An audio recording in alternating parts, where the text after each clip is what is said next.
he's asking the people to contact their congressman to have a public push for disclosure. How, in your opinion, what is going to be the best method to bring about disclosure, and how close are we to it? Well, as I mentioned, we've already done disclosure. The majority of people know this stuff is real. I'm talking about the masses. If you do any poll, more people believe this stuff is real than have voted for any president in our lifetime. The question is whether there will be official disclosure. So let's make two distinctions. Disclosure by what we're doing as a grassroots entity versus some authority figure up on Capitol Hill or at the 1600 Pennsylvania Avenue or at the UN doing it. The latter is unlikely. I already sowed that a long time ago.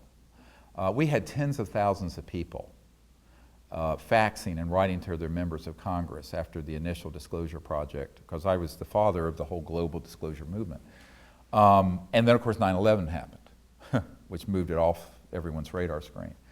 My own sense is that the best way we're going to have more disclosure is to have thousands of people doing and making open contact, where it becomes something you cannot stop. The intelligence community cannot put that genie back in the bottle.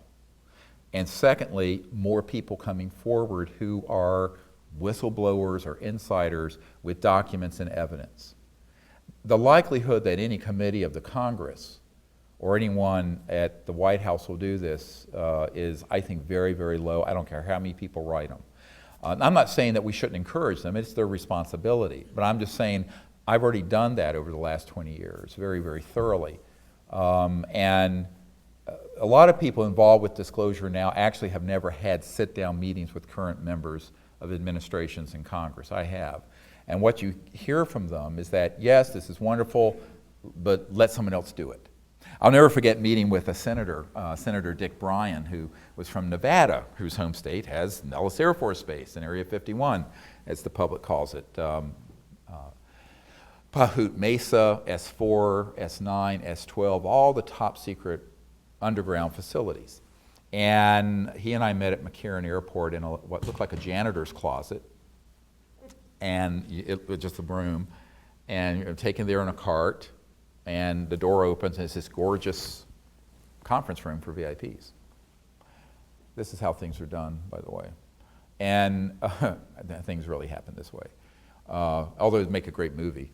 So we go in there, and I start talking to this guy, and he says, yes, he says, he's Senate Intelligence Committee. He says, but this has never been brought to my attention. And I said, well, yes, that's why I'm meeting with you. I think I need someone like you to head up bringing it to the attention and holding a hearing. And and his chief of staff was there, literally dropped, he was reading the Wall Street Journal, dropped the paper in his lap.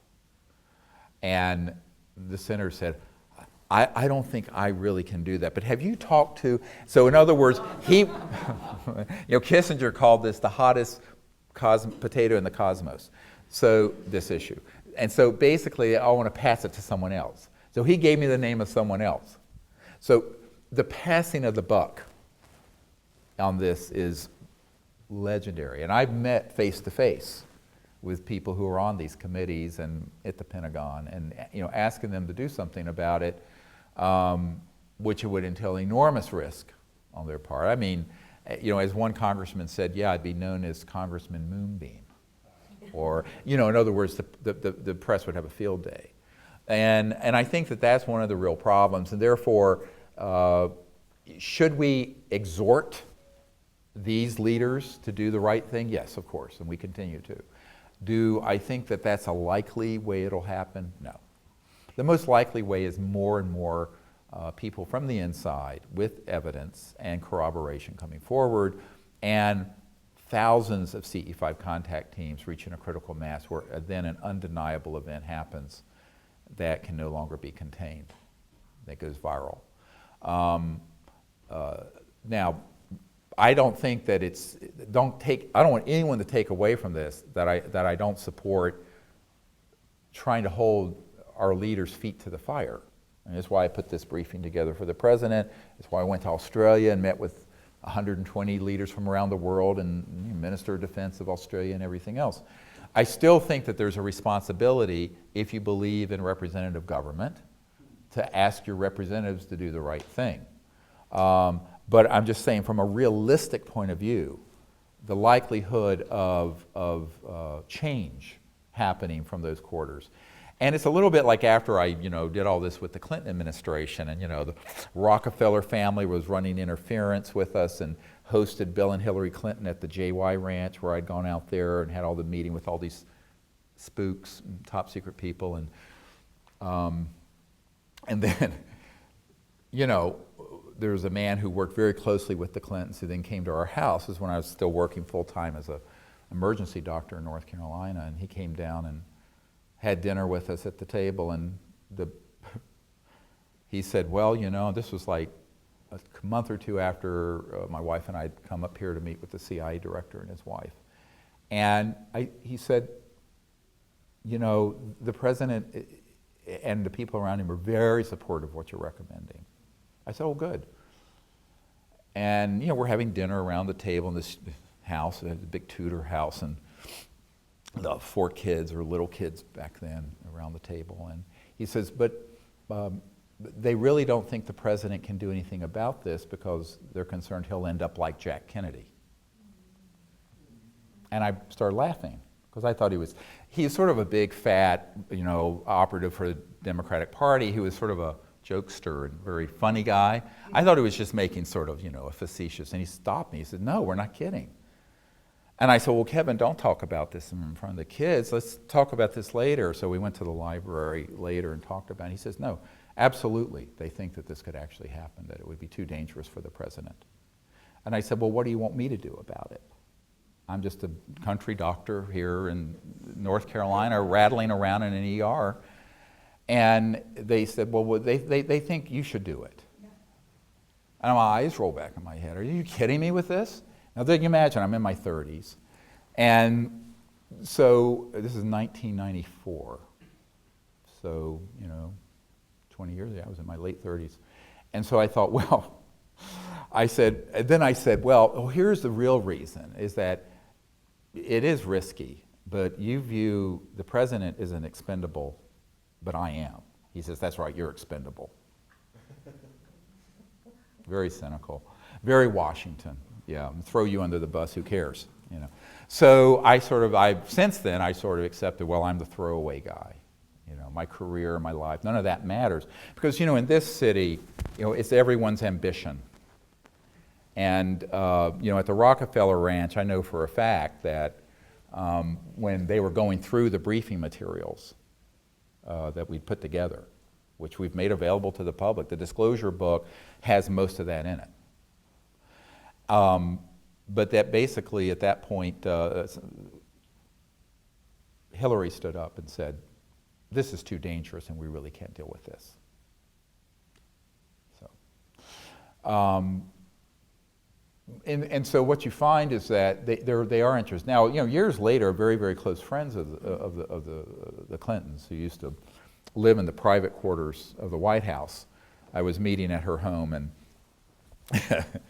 and she told me this hilarious story, that even though all the people around Bill Clinton, including his wife, did not want him to deal with this issue because of the risks involved, he kept the briefing document on the back of his toilet in the private quarters, but one day he brought it out and was sitting with this friend of the Clintons that I knew very well, and had it open. He was going through the document going, well, I know all this is true, but they won't tell me a thing, not a goddamn thing. Just like that. And when she told me this story, I just cracked up. I went, oh my God. I mean, But, that's, hey, everyone puts their pants on one leg at a time. And no one walks on water. I think it's, it's understandable. And, but to answer your question, we continue to do what you're talking about, but at authentic levels. I don't want to say anything disparaging about anyone, but at authentic levels, because we have, the access to this sort of folks. But where I think the action is grassroots. I think it's the action with disclosures with the people, more people coming forward who are whistleblowers. I think it's with CE5 teams reaching a critical mass, a morphogenic field around the planet that then brings this to the next level.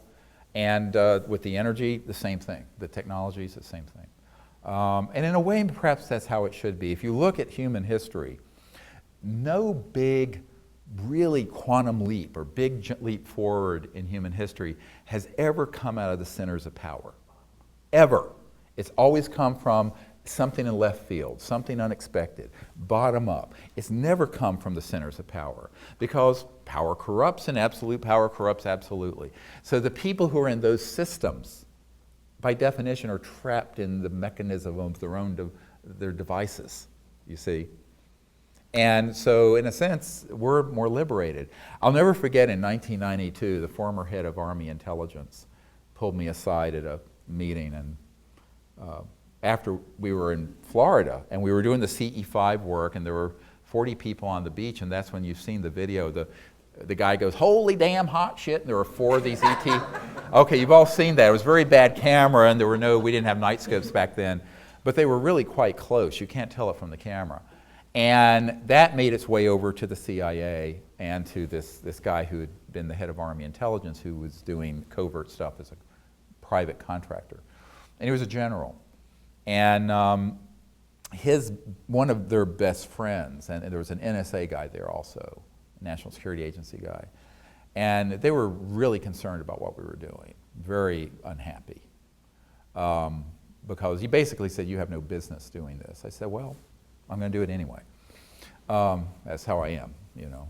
I'm nice until I'm not nice, and I'm probably going to run you over. But anyway, and I just said, "Look, you know, I'm not doing this as a civilian, and I haven't signed a security oath to anyone but my conscience and God and the humanity. So buzz off. It's none of your business." But what was interesting, one of their friends who was at this conference pulled me aside later. And I want you to think about this and take it into your own soul. And said, "You know, they act like they're angry at you, but they're actually really jealous." And I said, "What do you mean jealous?" And is the head of Army Intelligence, this is NSA. They said, "Yes," but she said, this was a countess from a member of royal family. And she said, "You're free to do anything you want. And you can do these wonderful things." They are not free. They are in a system where they know that they are on a leash and they are controlled and they are in a black box. And they really are jealous of you. So don't give this kind of power more than you should to these entities. You guys, all of us, have such freedom because we're not part of that corrupt system.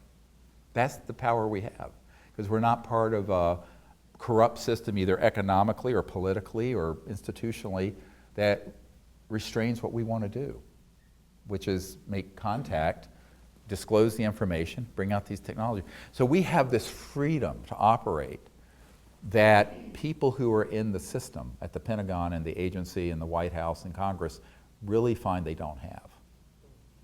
So it's a beautiful thought that, you know, thank God I've been offered to be pulled into that system and turned it down. Because I will not sign a security oath, by the way. All these meetings I've had, CIA director, head of the Defense Intelligence Agency, members of the Senate, head of intelligence, joint staff, J2, they've all been without me signing anything regarding secrecy. And if someone says, "We want you to," I will not go. I said, "No, I'm head of the Disclosure Project."